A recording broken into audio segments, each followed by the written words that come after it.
Welcome to the Virtual Memories Show. I'm your host, Gil Roth, and we're here to preserve and promote culture, one weekly conversation at a time. You can subscribe to the Virtual Memories Show through iTunes, Spotify, YouTube, Google Play, and a whole bunch of other venues. Just visit our sites, chimeraobscura.com/VM or vmspod.com to find more information, along with our RSS feed.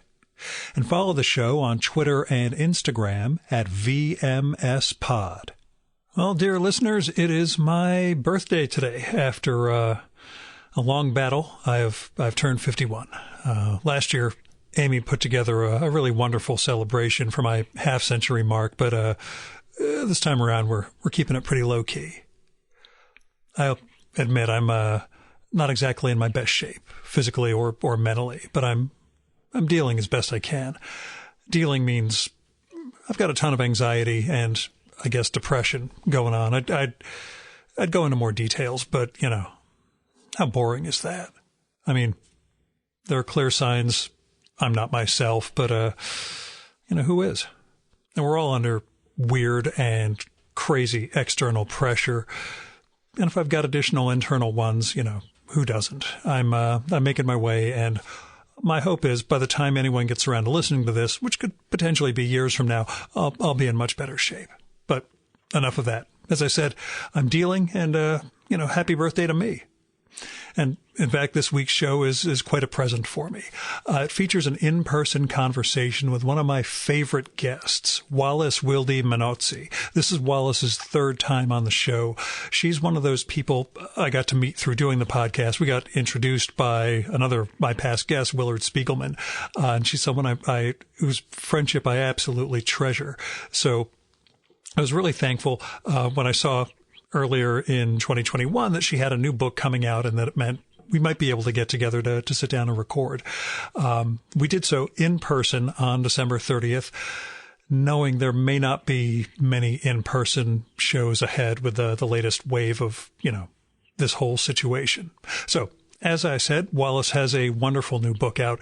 It's from FSG for our Strasbourg, and it's called Silence and Silences. It's a memoir and a meditation and a dive into what it means to make art out of one's life, and what it takes for the voiceless to find a voice. Ostensibly, it's a study of silence, but it's so much more than that. And all this sounds vague, I know, but that's only because the book does so many things so gracefully that it's hard to pin down just one thing. So Silence and Silences explores the spaces between words and between languages, between her English and Italy, where she moved and made her home, and between genders, and between thought and action, and nature and art, and she does all this by writing about her Midwestern upbringing and her education, her life in Parma, Italy, the African refugee women she works with, the art exhibits she visits, and the museums, and the poets she's read, and the poems she's written, and the experience of life during this pandemic, and how past plagues have been rendered in literature, and what it means to lose a child, and a lot more. And through all that, Wallis helps the reader come to terms with the immensity of life and of everything that's camouflaged from us, until we learn to look deeper, and until we learn to listen. And I'm sorry, I still sound really vague. Silence and Silences is an utterly gorgeous book, and Wallis renders everything in such beautiful language about the experience, not just of being alive, but of having lived. So, as blurbs go, you should pick it up and lose yourself in Silence and Silences. Now, as caveats go, as I mentioned, we did this one in person in Wallis's second home in Bronxville, New York. There are a lot of sirens, a lot of truck noises and construction. That's what the in-person experience is like. Oh, also, she mentions a Norwegian explorer who has a book about silence. I had to look that up. I'm pretty sure it is Erling Kagge, Kagge, but you can look that up for yourself. Here's Wallis's bio from the book. Wallis Wilde-Menozzi is the author of Mother Tongue, The Other Side of the Tiber, and Toscanelli's Ray. Her poetry, essays, and translations have appeared in Granta, The Best Spiritual Writing, Words Without Borders, and Tel Aviv Review. A collection of her essays was published in Italian as L'Oceano e dentro di noi. Kill me for the pronunciation, I'm sorry. She lives in Parma, Italy, and occasionally Bronxville, New York. Her new book is Silence and Silences. And now, the 2022 Virtual Memories Conversation with Wallis Wilde-Menozzi.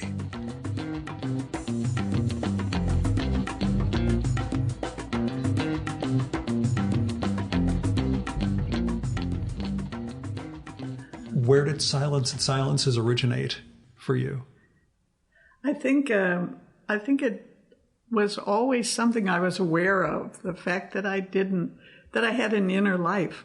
And that I didn't say a lot of things that I thought. Yeah. And reading even about Joan Didion now, as she left her Republican family and left Sacramento and left sort of the assumptions. There was a person underneath who was very much unformed and in some way hadn't articulated herself. And I think that was very much a part of my first understanding of silence, was a kind of deep introspection. And the fact that I was raised in a Republican family. I was raised in a family that, although like one of my aunts had a PhD from Harvard and taught economics there during the war, none of the women worked. None of the women spoke up. None of the women asserted themselves in any way.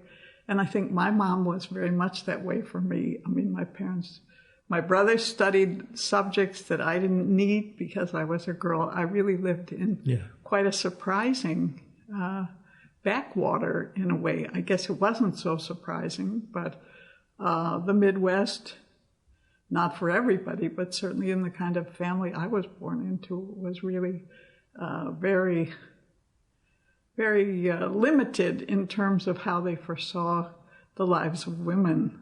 And my father, when he would somehow give out bonds or whatever to my brothers, he always gave me 1/5 of what he gave them because I would be married and didn't need it. Yeah. And so there was quite a bit of, and my parents were fine people. So there was quite a bit of work before one could dig oneself out of what is reality, what is it. What does it mean? How does it work? Because in Wauwatosa, Wisconsin, too, it was a very wall-to-wall kind of thinking about it. And yet, it's near the end of the book, you recount an experience in post-Soviet Russia, where in a sense the artist there had the same thing. There's a degree of not even understanding how censored they were. Absolutely. Seeing that they were going to have freedom, but not knowing what that really meant. I appreciate your bringing that up because it was so true. It was such a profound experience, listening to how they came to see that they were censored, but hadn't realized that at the time. And of course, I came back, and I still come back to America and think, we don't understand how we're censored. I was going to ask, to what degree do you still see that?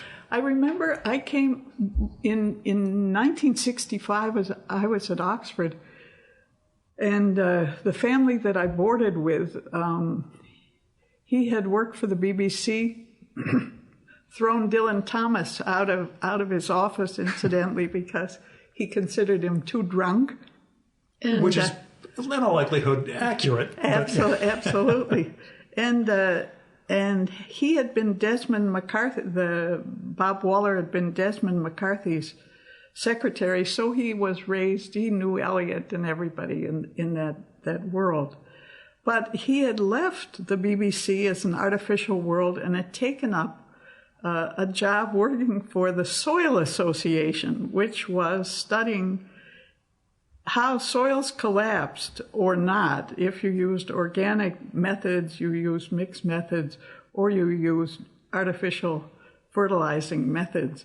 This was 1962, and he wrote 2 books then eventually on a man, George Stapleton, who was a grassland scientist and saved England from starvation. And I came back to America with 2 books from Faber and Faber called Human Ecology, and nobody even knew the word ecology if you made, the stops at the publishing houses trying to interest them in the subject.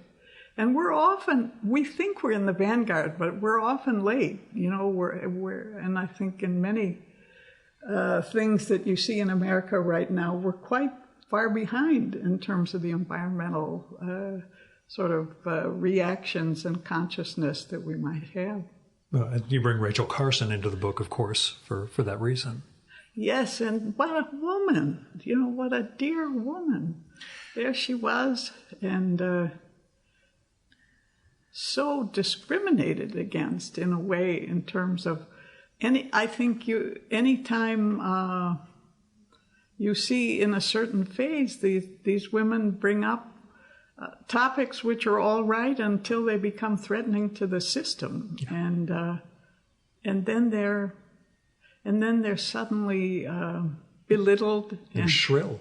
Nowadays they're shrill. Back then, there were other, she's hysterical and other female-oriented terms and yet there was a serenity. I watched a program on PBS. I think it was a couple nights ago, of a woman who cracked the codes in the World War I and World War II. Yeah. And she loved her husband. Her husband's name was Freeman, and her name was Smith. They marry, and he goes on and works for the government. She works for the government, but when she actually is at the height of her powers, she cracks all the codes in South America. It's J. Edgar Hoover who not only breaks her cover because he wants to take credit for the discovery, and in doing that, he destroys the secret, because he once somebody knows, then they change all the codes. She goes on from there, but they didn't. Now I'm really tempted to look at what happened to her. She doesn't express any particular bitterness, and probably that's because she got such satisfaction from being able to use her abilities. But nevertheless, yes, people like Rachel Carson too. She didn't seem to be bitter. She seemed to be proud of the fact that she had the ability to bring an issue to the public's attention, and that seemed to be compensation that went far beyond all the things she suffered because of it. So who are the female voices in your life? Who are the women who turned you into you? As living people, you mean?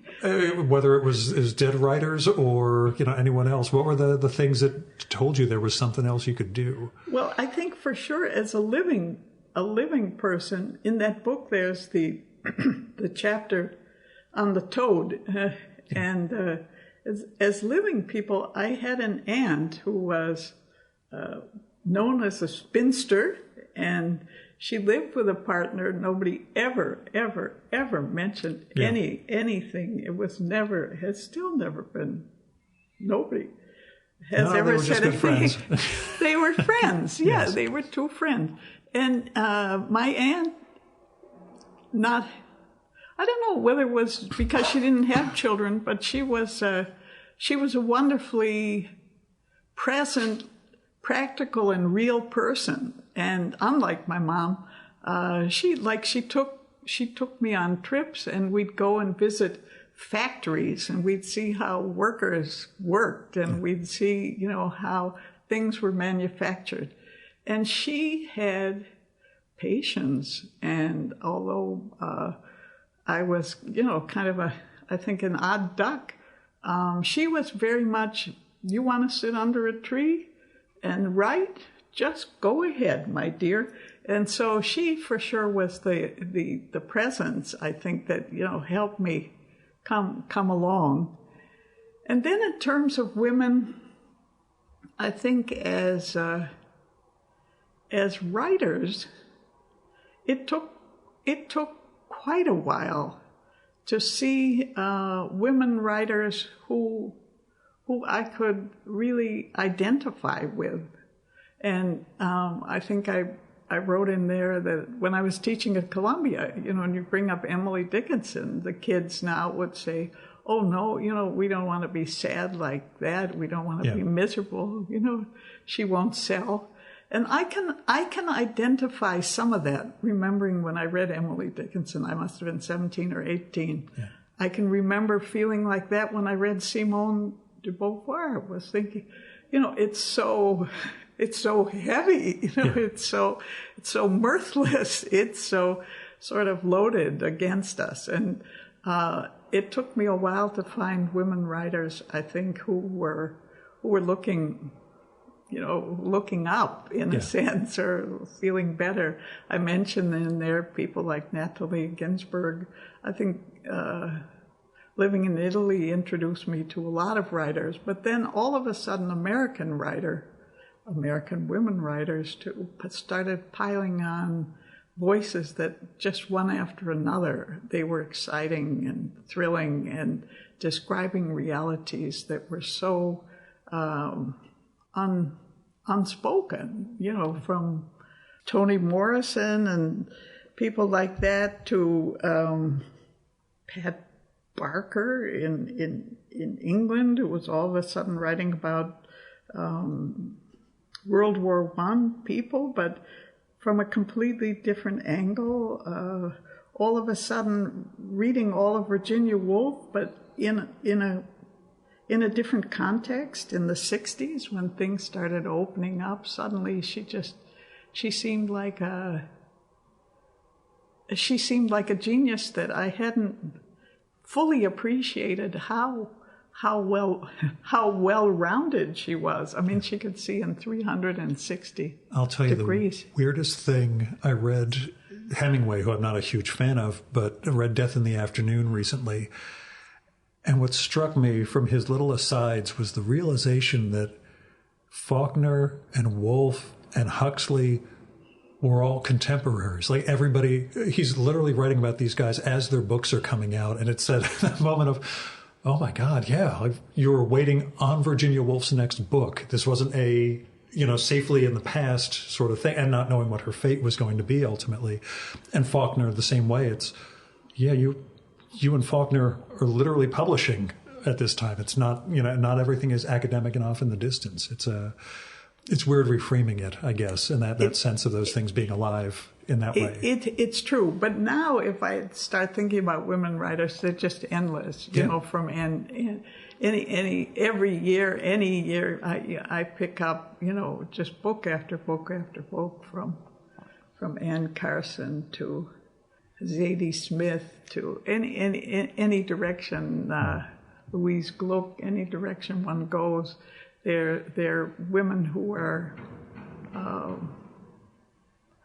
just major writers and articulating things that, again, one could recognize but was waiting for somebody to put words to. Yeah. To that end, where did this book begin for you? Well, it's funny. The writing of it as opposed to the living of it, which is its own question. I have had such a strange life in terms of writing, because I was, as I said, I was an introspective person. Although I had always I was always a friendly, outgoing soul who had lots of things going on. I don't think I would have ever been attracted to memoir. I don't think I thought I had a life that was either worthy of being articulated or that I wanted to articulate. I was a poet, and when we left, when Paolo and I left Stanford to go to live in Italy, I was just on the verge. Howard Moss at the New Yorker had written me 2 personal letters saying he really thought my poetry was something, and he thought eventually, or sooner or later, they would publish me. And John Frederick Nims at Poetry wrote me and said he would take a poem if I just changed 2 lines, and I was so young, couldn't possibly do integrity. Yeah. That's right, I couldn't do that. So, but then when we got to Parma and stuff, that's all been written about. I didn't speak English. The kind of people who surrounded me had no awareness of what my life was like. So I went back into a different kind of silence, and it wasn't until later that after I'd been asked by chance, that's the way my writing life went. And briefly, by chance, when I was sending out these unsolicited things, I sent something to Switzerland to a magazine called 2+2. And that person, James Gill, who was a Russian, whose parents were Russian Jews who were in Germany, so they had to immigrate. Then he was in France. Then he eventually goes to America. Then when he can retire early because of some successful moves he made, he retires to Switzerland, and his whole aspiration is literary. And he starts this magazine, beautiful magazine. And I sent in some unsolicited things. And after 3 years of living in Parma, I think of just straight rejections. He writes back in a week with these nice stamps, because those were the years when there were still stamps and letters, and sends this nice Swiss envelope with Swiss stamps and says, we're really embarrassed to say we don't know who you are. We've never heard your name, but we know you're a great poet. And so I thought it was a joke. I also thought, in those days too, there were, and still are, I guess, people who send you letters and say they'll publish you in this famous anthology if you. So I sort of read to the bottom of the letter, Make sure you have to buy 10 copies of it. That's right. You have to buy 10 copies and give, 500. And at any rate, there was nothing there, and so, and that opened up a huge channel. And he pushed me in many, many directions. I went to Russia, met many Russian poets, went to the Rotterdam Festival, at any rate, that was by sheer whatever, chance, destiny. He helped me enormously. And then James had an illness from the time I met him, and he eventually dies of that disease. But meanwhile, he though continued, just to say, you'll get there, you just believe in it. Things. Well, his name was James Gill, J.G. And while James was in his last year, J.G., Jonathan Galassi, writes me a letter and says, I've been reading your essays, and I wonder if you continue to write the essays, if you'd send me some more. And then when you're in New York, why don't you come in? So, dear James dies, I get to meet Jonathan Galassi, who, again, if I tried to manipulate it or tried to get an agent, nobody would have. At any rate, he writes, we meet, he says, why don't you write a book about Parma? And so I did, and I didn't have a contract, and I didn't know how to write memoirs. I just had to figure it out, which leads you to me to the fact that this is the 3rd book I've written for him, Silence and Silences. And we met. I was on my way out to go back to Italy. I had met him just to catch up. And he said, "What are you working on?" And I was time to make something up. I'm of a certain age, and and I'm thinking, I don't know if I can write anything. And he said, "Well, what are you thinking of?" So I said, "Oh, silence." And he said, "Well, that sounds very promising." He said, "Why don't you send me a couple of pages?" So we were in Bronxville, and I wrote what really remained very close to the opening of the book, those pages at the river, sort of walking. I sent him 3 pages in December. We left in January, and at the airport, I got whatever you call it, a text message, an email saying, "I'll give you a contract." So that was new for me. I'd always written sort of towards a contract, but that was a completely different experience in terms of knowing from the beginning it had a home. Did it create a different set of expectations or any different parameters in terms of how you wrote? I think it gave me more freedom. I had written Toscanelli's Ray. I had written, and when I finished it, I had written it with a great deal of freedom, but it wasn't one that FSG felt they could take, and they helped me. Jonathan Galassi helped me, but it wasn't a sure thing, and I had really invested quite a few years, and I was still sort of at square one in terms of bringing. So sure, this book, to have somebody say, "Here's the contract," because I'd had maybe the contract before too, I think for Tiber, but it was a different assumption, and so also probably what you and I are talking about, our ages, our changes in perspective. It was just like, this is your chance, try to be as open, as creative, as honest. Talk about that, though, in relation to the book, because it's nonlinear. Mm-hmm. And I almost want to say mosaic, but in a sense it feels more three-dimensional, as though it's a rotating jewel with different faces and aspects that you catch at different angles, and you kind of thread the light through it, through the entire thing. Talk about, writing in that mode, and what your goal was, I guess, in terms of constructing memoir that way. Well, one, I think it gave me a chance to be it took me closer to poetry in that I didn't have to use words and words and words, take my reader down by the hand and walk them down to the bottom of the page, and then say, "Okay, now we're standing on the sidewalk, and we're still on the sidewalk. Now we'll," it really lifted a lot of those rules for me.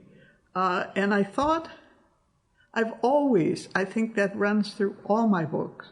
I've always disliked a certain kind of authority in words. It's always seemed arbitrary to me. I like stuff where you could, not where I claim my authority. I share my voice, but I ask you as a kind of reader but in other words, a co-participant, another living being, that you come in with your thoughts, your ideas, your sort of positioning yourself. And I didn't read books on silence while I was writing it, but I did read one. It was the Norwegian one, the Norwegian explorer who had been translated, and his book was called Silence, and I'll think of his name in a minute. But he claimed the authority, and of course he claimed the definition of what silence had to be. Mm-hmm. It was nature. It was the extreme sort of challenge of, it was a very masculine kind of. I was just going to say that's the trailblazing guy sort of, and I'm doing the big pose for that, of course. The trailblazing guy sort of way. Yeah. That's right, and And the trouble with silence, too, is there's all that. There can be two, I'll give you the 10-step view to inner peace, or I'll give you, I saw it as something so so powerful, so beyond words. That was one thing that drove me, is I knew silence is beyond words and beyond definitions, and certainly beyond single definitions. So I wanted something where exactly light would pass through things, or you'd see these openings and you could maybe get a feeling every once in a while for some of the dimensions of silence. And I had to write something the other day about books that made a difference to me or made me think about stuff, and I wrote Italo Calvino's Invisible Cities.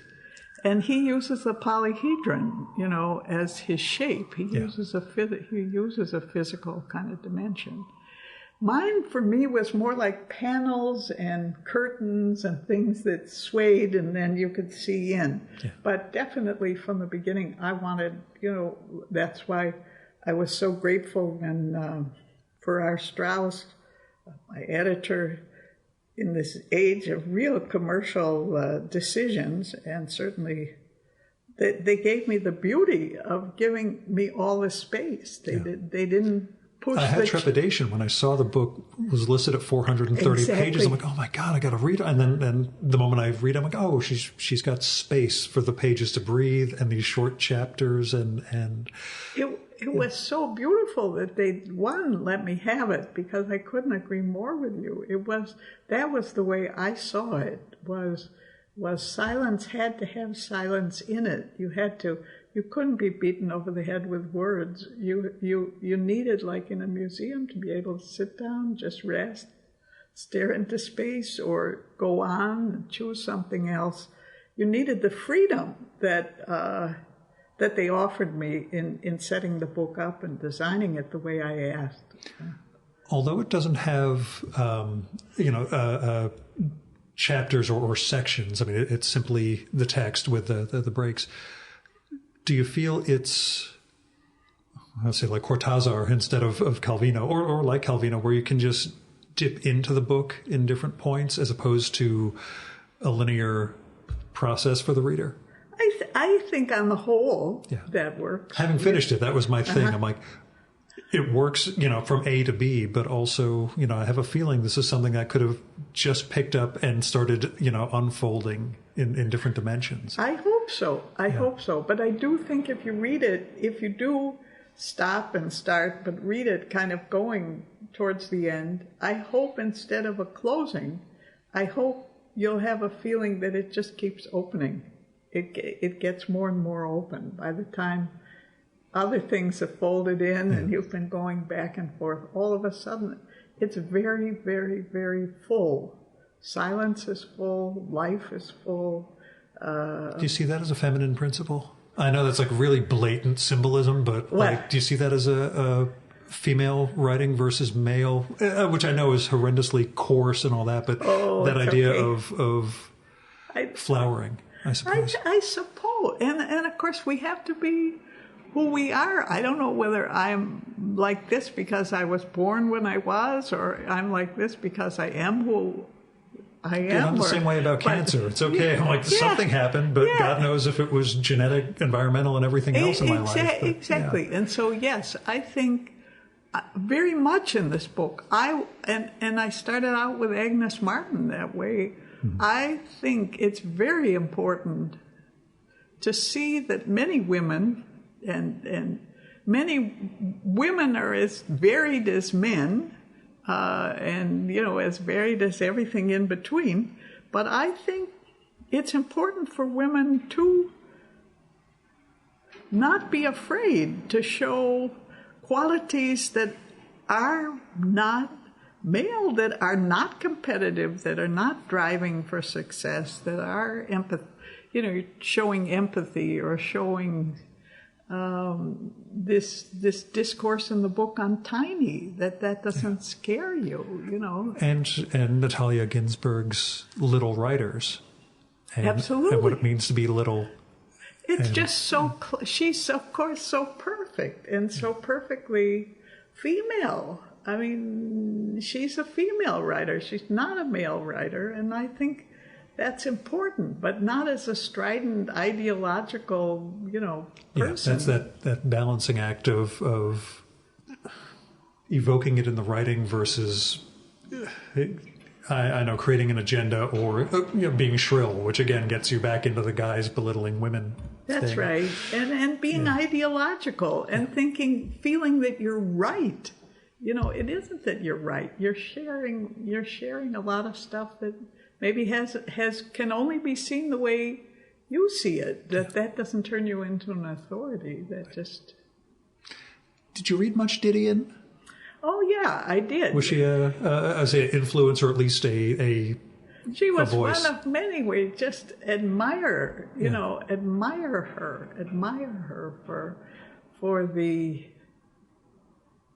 for her brilliance, for her willingness to be outspoken, and of course then we all participated in her losses and her grief, and she's such an intelligent person. She's rather a sharp writer in some ways, but sure, you couldn't help but appreciate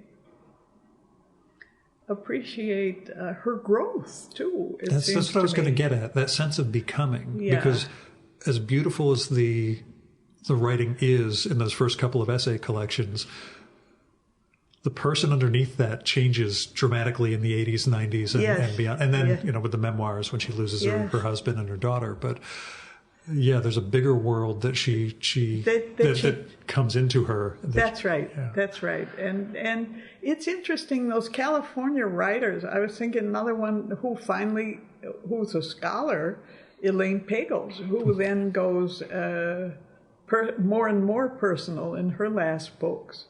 And you again see her leaving from a rather conventional middle-class Republican family, and in her case, searching for a spiritual dimension that she couldn't find, and starting out with Billy Graham because that was kind of what was available. Yeah. So still that becoming, which was still rather far away, and then moving her way through scholarship until she gets to the Gnostic Gospels, and then pushing on from there. And so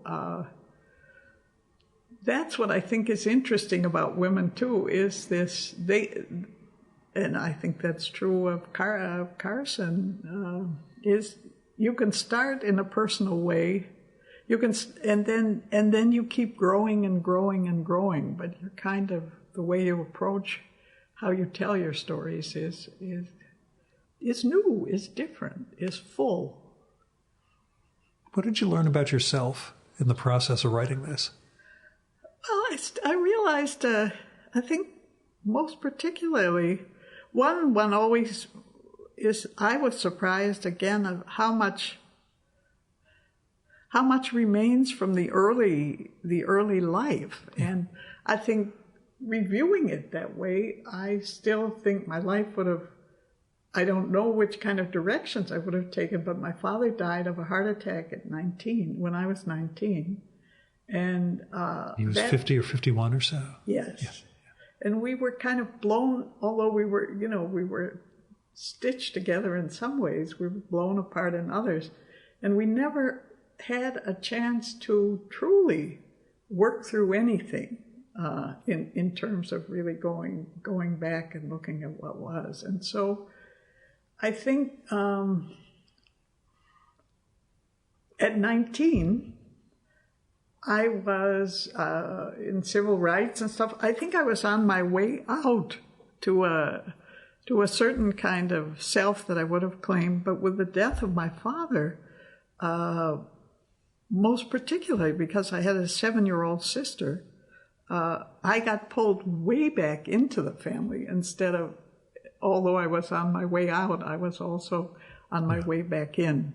And I pretty much have always kept that in a certain form, but writing the book, it's not that I wrote that much about it, but of course one thinks and relives it, and I could really see a lot of stuff that was kind of centered around that part. And those scenes have a particular vividness to them. Huh. There's a recaptured vividness that's somehow different than the more recent, stories that you're telling in the course of the book. Huh. I'm not sure how to characterize it exactly, but that's what I was wondering, that sense of going back to that, those aspects of your early life.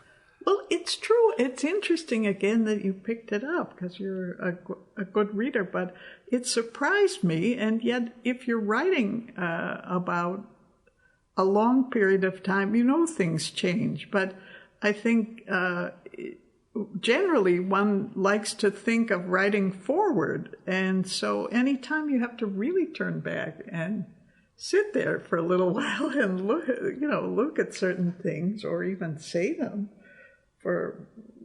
in writing, it's a strong experience. And yet it also, as I think I say in there, there's looking at some of that stuff is like looking at those Viewmasters things. It's in 3 dimensions. You can see it, you can remember it, but it isn't you. Yeah. Did it help having siblings around who you could still bounce some of this stuff off of? Very little was bounced off. Okay. I wasn't sure if you were checking on, do you remember this happening? I was always known as someone who had the memory, and I did. And there's a lot of feeling in our family that you shouldn't look back, I think. And that's a very common thing in probably in any society. It's hard in Italy because everybody stays together. So I don't know that they articulate it all, but there's an awful lot of stuff that never, Well, I was going to say, Paolo and I actually have something in common. I still live in the house I grew up in. And I was reading it, I was like, oh, well, we have something in common. He's still in the quote-unquote ancestral home, as am I. But, and the house is so alive for him. But his brother then moved back and built on top. So he comes down and goes onto our floor and says, I'd like my grandchildren to touch my mother's floors. It's all.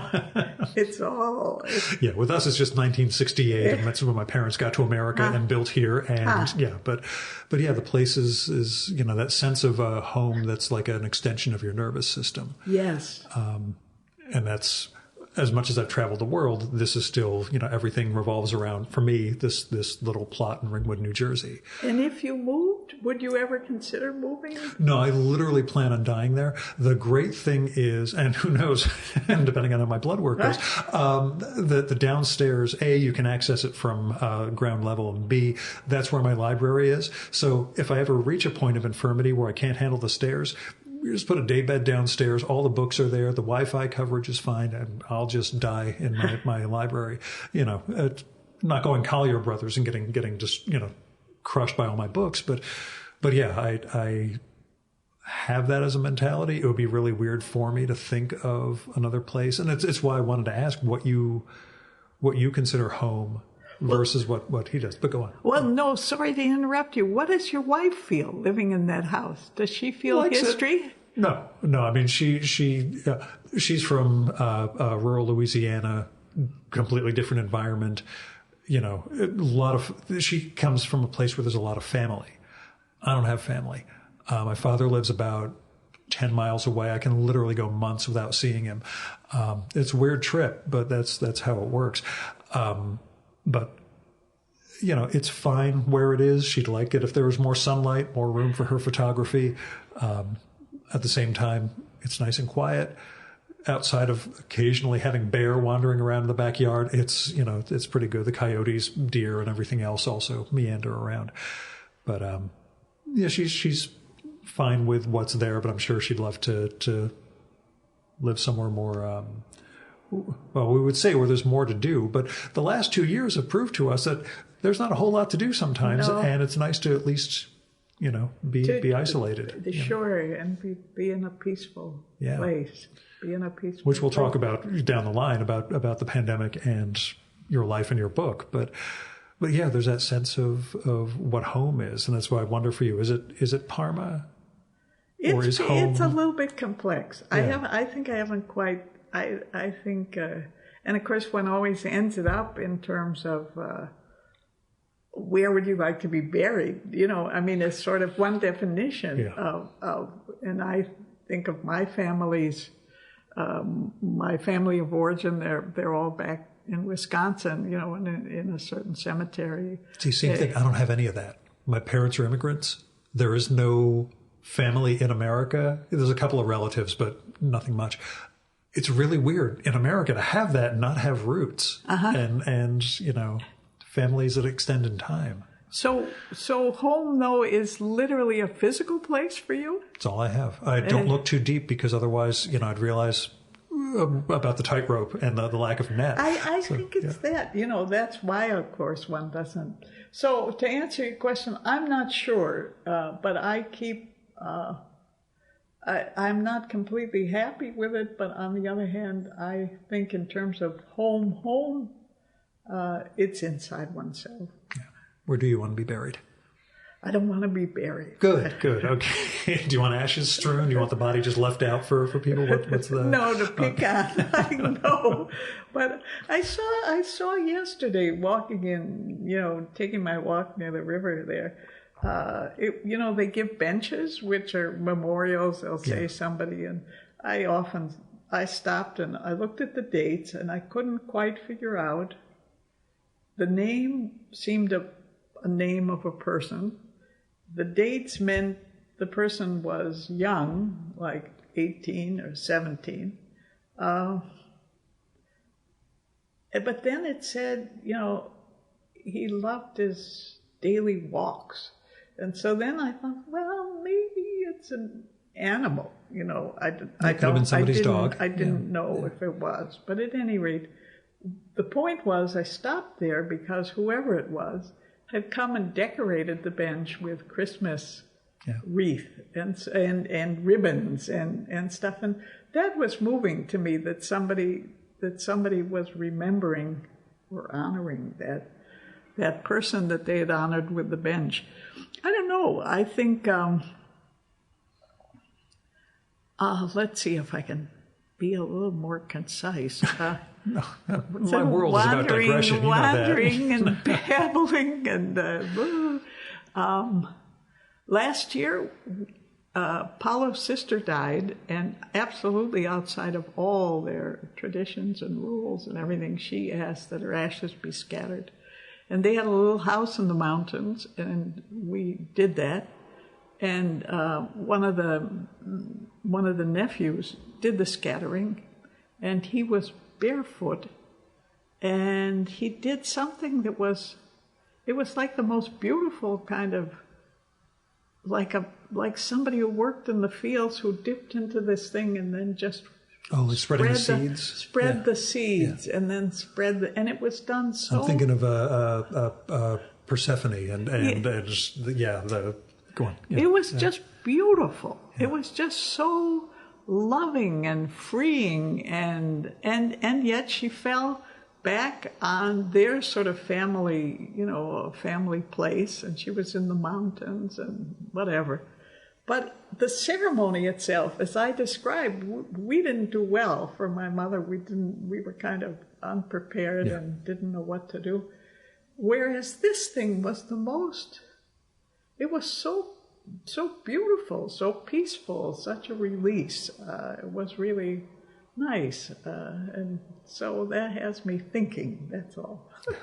Understood. It's only in the last 6 months if I had to start really contemplating, but if I do, then I'd seem as though I'm being morbid. So I keep putting those things aside for now. Yeah. You know? And there's always will people be able to travel if we decide, someone needs to be buried somewhere or ashes need to be strewn in a certain location, which I guess we may as well dive to the question then, because you bring it up in the sort of afterword for the book or the acknowledgments. You finished the book before the pandemic. Well, you finished your final, quote unquote, final draft. That's right. But it's not final. But that's right. Then we come. The timing. In fact, there's an essay right now on Literary Hub that was. They asked me to describe the part about the pandemic, which I did.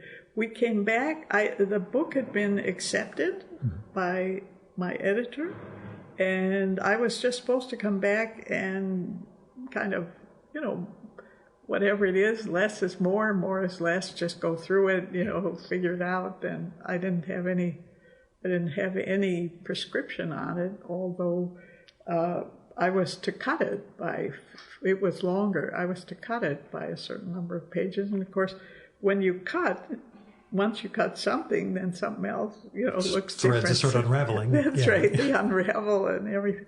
So my job for the spring was going to be to edit it, to send it back. And then, of course, as you said, the pandemic hit. Lockdown could not have been more useful for me. I had nothing. The number of artists and writers I know who have said that shamefacedly, like, I'm kind of embarrassed, but it was really productive when there was nobody going anywhere. And, it's true. You can't, any kind of excuse you give to yourself to get up and go into town and do that. Yeah. Nothing. And so 6-7 hours a day I could write.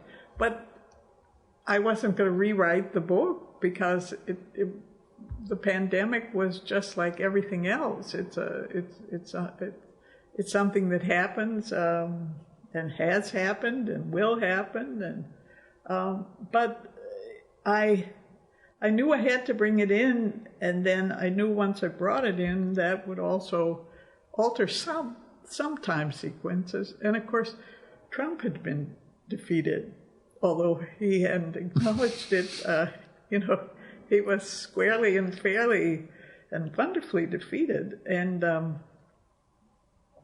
that too, I had writing forward before that. I'd had more probably on truth and sort of reporting and, how false narratives. And so I had those two.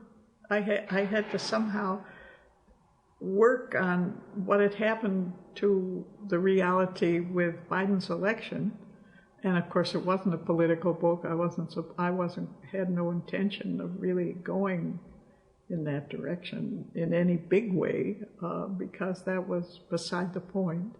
And it was, as I don't know if you got to that, but it was a translator who I know here who was translating Manzoni's The Betrothed. He had to do the whole book, and he sent me the part on the plague, and so that was the entry into. It was, I don't know where it is. It's about mid-book.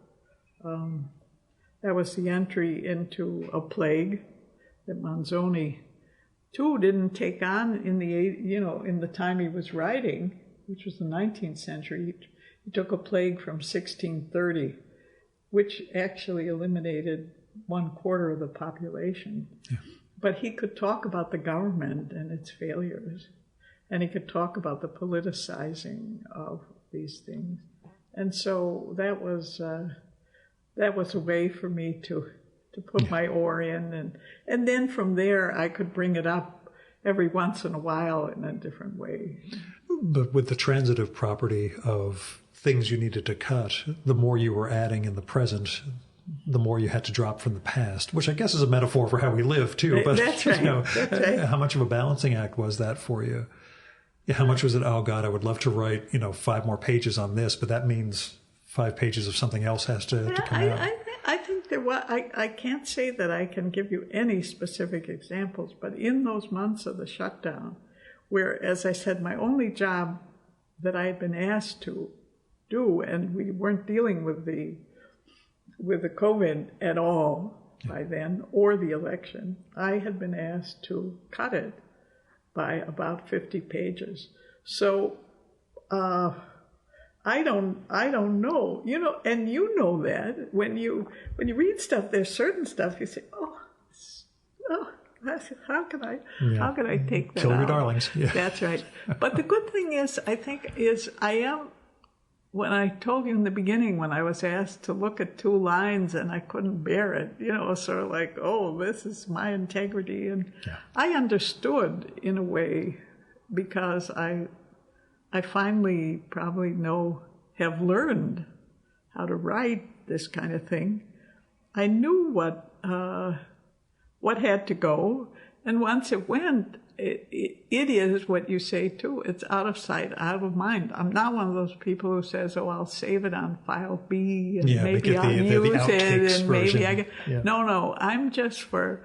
That's it. It's gone. It's erased. I can't get it back. Yeah. And so and in that sense, I suppose for me, it's more like painting. You go forward. Right. And if you make a mistake, that's it. You paint over it, but you can't. I said recently, and I think, it was on the podcast, I've learned to love destruction. That's why I don't work digitally with artwork. Everything is on the paper, and if you screw something up, well, that's it. There you go. That's it. You just keep going. Yeah. And that's for sure. Writing was like, it became, because I think that's my instinct. I'm not a saver, and I'm not somebody who likes to. And so it was just, okay, out, that's out, that's out. And once I started cutting, and as I said, I can't even tell you what kind of stuff. I can remember certain kinds of incidents that got cut, but basically, once then the COVID came in, that also pushed me in the text that remained. It became the thing that I realized I had to open up for, and so boop out, boop. Oh. What did the pandemic teach you? In terms of writing, or in terms of whatever you want to interpret it as.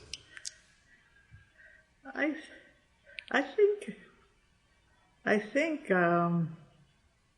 when you look at stuff like Stonehenge, and you look at the Durham walls, you look at prehistory, you look at Egypt, and you look at why all of a sudden we were in such a different value system. In terms of house organization, how civilization was organized. I think the pandemic for me and the environmental crisis we're in is showing me that we're in a transition that's going to be very deep, and we're not going to recognize a lot of things when it's over. I don't like the way right-wing governments are rattling their swords everywhere. I don't know. I have no knowledge really to say where we're going, and it all won't be bad. But we're in a transition, and I think the pandemic showed me that. I worked through the whole of that period, and still am working. With doctors I've worked with for years and years and years on communication in Parma. And we produced a document which had to do with the universal distribution of the vaccines. And we got it around to WHO and the place of the UN and places it had to go. And it was quite prominent doctors in Europe, but also in America, who were signing on for that kind of thing. And I think the pandemic has got to teach us that we're interconnected, and this thing isn't going to go away either unless we acknowledge that all the world needs some help in facing this thing. Yeah. And so that's bordering back on my day job, but that's yeah, and I'd like to know what you think. I will tell you stories off mic, because there are things I'm not allowed to talk about. But there's an awful lot to understand about. Absorb. Yeah, it's not just manufacturing of vaccines or distributing, but it's healthcare infrastructures in other countries and ours. Oh yeah. There are issues. There are plenty of issues.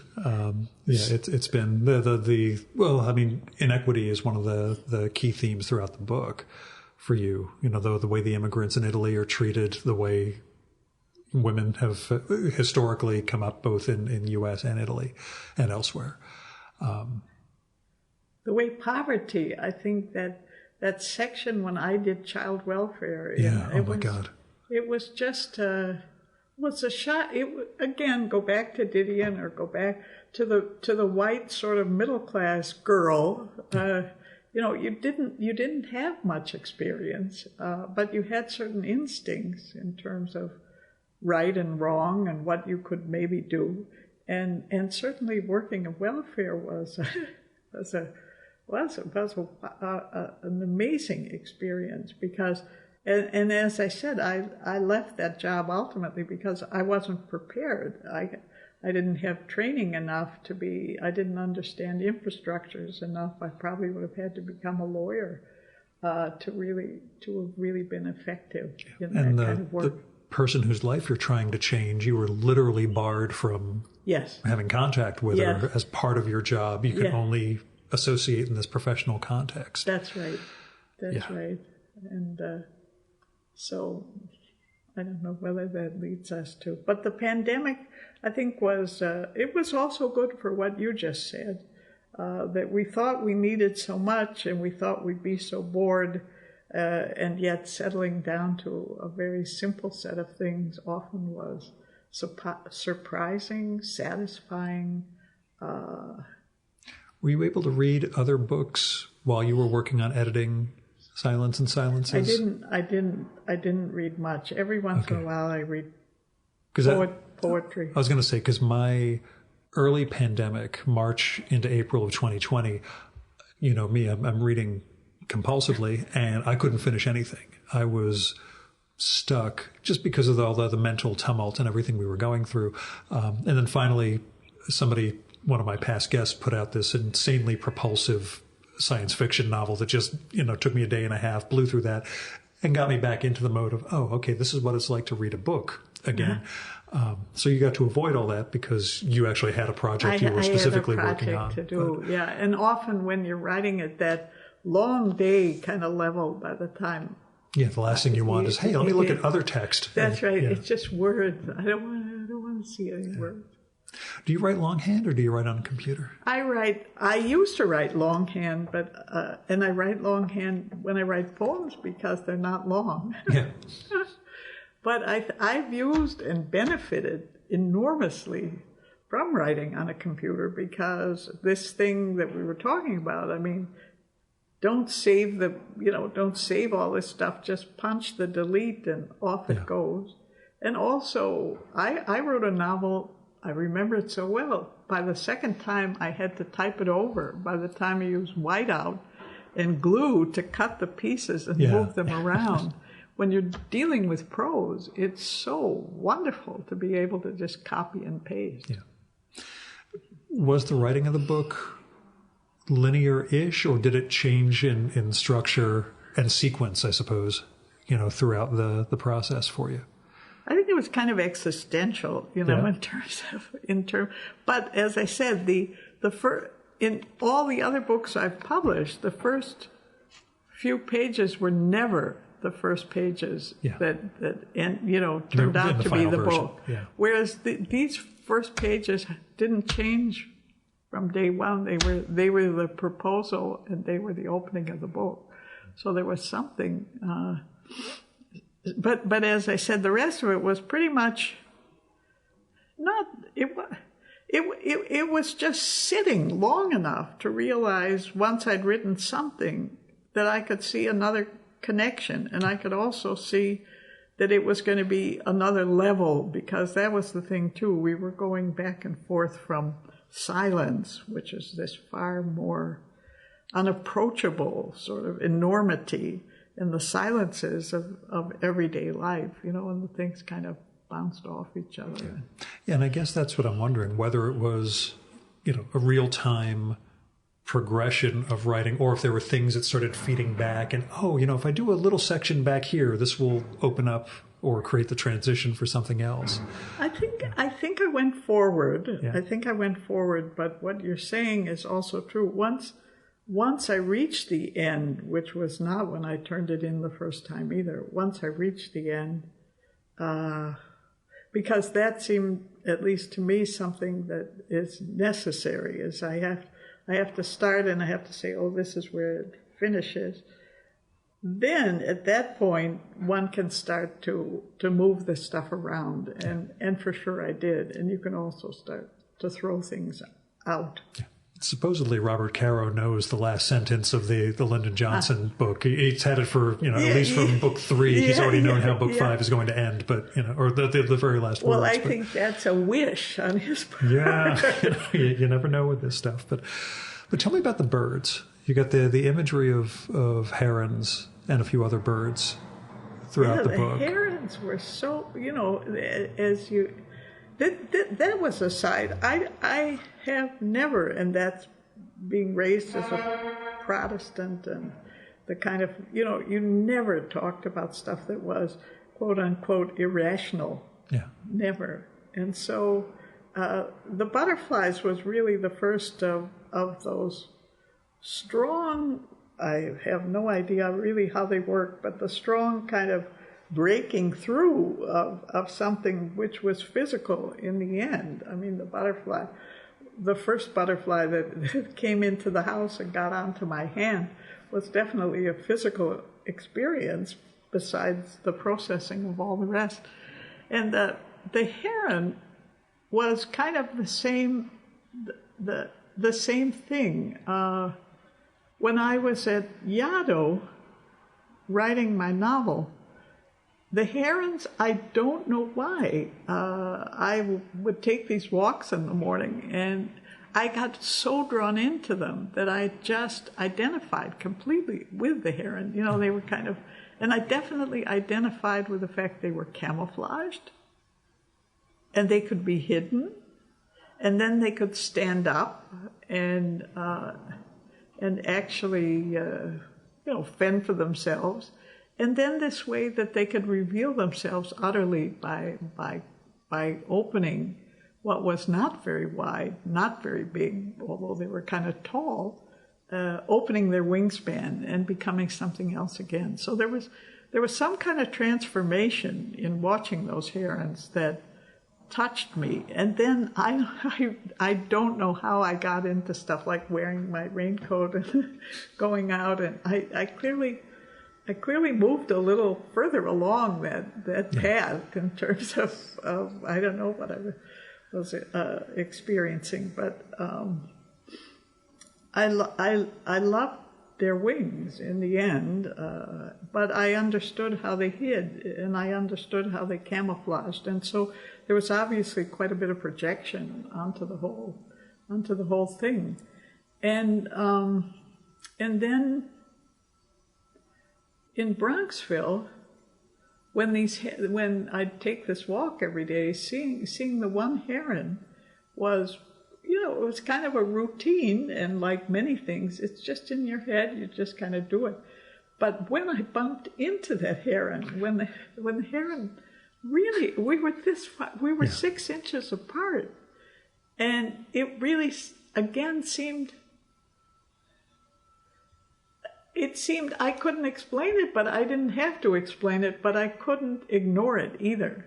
Yeah. I mean, it was a happening, whatever it was. And so, but then deciding to put that in as I decided to put in several other things, which were bases for how I lived or processed certain things, which I never would have admitted. Do you know what I mean? Yeah, you talk about it. There's sort of, we'll say, mystical experiences, if that's, an acceptable term to use between us, and your trepidation about, putting them on social media because they'll get banal and cliche, and someone else will jump on with their experience and it'll devalue what you actually That's right. had. And it was really true, not wanting to claim anything for them, but on the other hand, not wanting to censor the fact that, at least the way I was raised, these were things that, were only for wackos or, or whatever. So it again was, as is true for every story, it had particulars that had, a meaning. And the herons for sure became a very strange set of connections. And then that this other heron, showed up, and that Paolo had been seeing him, but I had never seen him. then you had the kind of yin and yang sort of, you had the dark and the light, and then it's all in your head. Your head is winding this stuff around. It gets us back to Didion a little bit with all the, in those early essays again, where it's the sense of associations and, whether there's whether there's an outward significance to it, or at least, is it important that you have an internal one? That's right. Yeah. And I suppose that has to do in the end with maturing and honesty in terms of writing. I mean, what does this stuff mean to you? Is it just to show off? Is it just an invention that's kind of clever? Is it something you would actually act on? Would you defend it? All that stuff comes along. Do you see yourself doing another memoir down the line? Or do you feel this sort of captured? I hope. Yeah. That I hope. I said before, because I didn't think I had this book in me. Yeah. I don't know. I'll be surprised if it's a memoir. As long as it's not about the every 4 to 5 year meeting with this weird podcaster from New Jersey. That's just don't use that as a subject, and we're good. It's very nice. It's also nice to see. Yeah, it's very nice to see you. And any rate, I don't know. Before I wrote this book, I kept saying to myself, 1, I've said everything I need to say, and 2, the world doesn't need just more books. And then somehow I wrote this, and I think I'll see. I'll see what the gods tell me. I don't know, but I think it's a gift to have the energy. It's a gift to have a clear mind and to have passions and interests. I have just signed up for.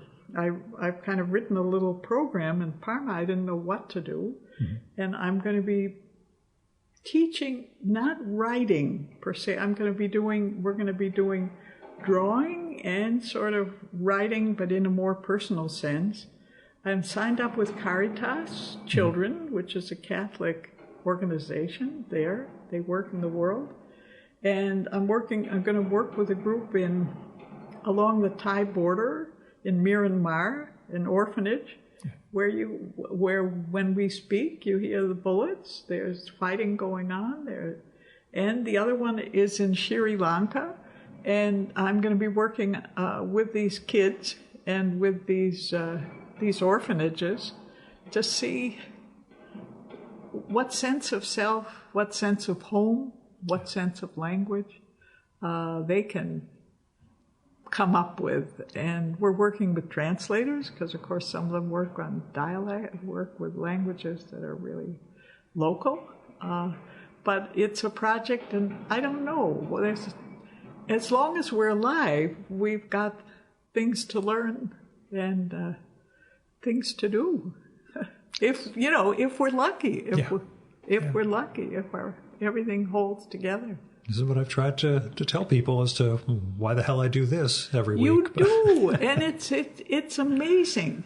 It's amazing that it's so deep and so constant in you that you haven't given up. That you. If you can repurpose obsessive compulsive disorder into something productive, that's pretty much my goal in life was to turn the I need to do something regularly. Why don't I do this? And yeah, it's gotten out of control, but it's. But it's wonderful and it's creative and it helps people, and so those are all things. I felt good early in the pandemic when. I was doing those daily ones with past guests, and I was just cranking out a half-hour conversation every day with someone, and people were writing to thank me just for the idea that this was there, and they were hearing other people's experience in that moment. It was different than the weekly ones and ones that are tied around a particular project. But that sense of how we were all in it together and yet all isolated at the same time. Yes. I was glad to be part of that and not let the OCD go quite too far, and just have the, you know what, Gil, just record, hit send, and just get it out in the world. Don't finesse and fine tune. It's wonderful. But yeah, it was a different environment completely. Wallace, safe travels getting back to Italy. I know we've done 2013, 2017, and now late 21 into 22. Pandemic permitting, let's try and meet more often. Let's try and meet more often, and you come to Parma.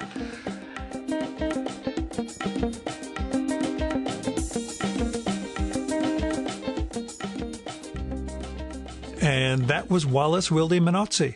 Her new book is Silence and Silences from FSG, and I hope I got across how much I enjoyed it and what subtle uses she makes of language and memory in it.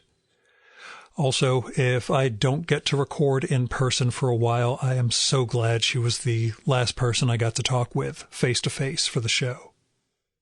And you can check out more of Wallis's work, including her previous books and past interviews and some poems, at her site, walliswildemenozzi.com, which is WALLISWILDE-MENOZZI. There'll be a link to that in the show and episode notes for this one. Near as I could tell, Wallis is not on social media. I think she's on Facebook like everybody else but me, but I'm not, so I don't have a link to that. So there's no other links to share. But again, there'll be a link to this one as well as the publisher's book page for the for Silence and Silences in the show and episode notes. Now, you can support the Virtual Memory Show by telling other people about it. You can also, send me postcards, letters, emails, leave a message on my Google Voice number. That's 973-869-9659.